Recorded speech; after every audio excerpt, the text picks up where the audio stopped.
अस्सलाम वालेकुम my YouTube family. उम्मीद करती हूँ आप खैरियत से होंगे। ज़ोया इंग्लिश व्लॉगिंग में खुशामदीद है।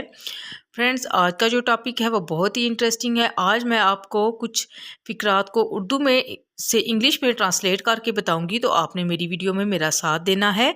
तो चलिए वीडियो को स्टार्ट करते हैं। क्या आपका रोज़ा है? Are you fasting? कल 7वां रोज़ा होगा। Tomorrow will be 7th fast. अफ्तारी के लिए आ जाओ। Come for इफ्तारी। अफ्तारी पर क्या पकाना है? What to cook in इफ्तारी। रोज़ा कितने घंटे का होता है? हाउ मैनी हॉर्स और इन फास्ट। मुझे रोज़ा लग रहा है। I am feeling fast. मेरा रोज़ा टूट गया है। My fast is broken. मुझे भूख लगी है और मैंने खाना खा लिया। I felt hungry and I ate food. Friends, उम्मीद करती हूँ आज की वीडियो आपको पसंद आई होगी। आपने मेरी वीडियो पे कमेंट करके बताना है कि आज की वीडियो आपको कैसी लगी। मैं अब इजाज़त चाहती हूँ। Thank you. अल्लाह हाफिज़।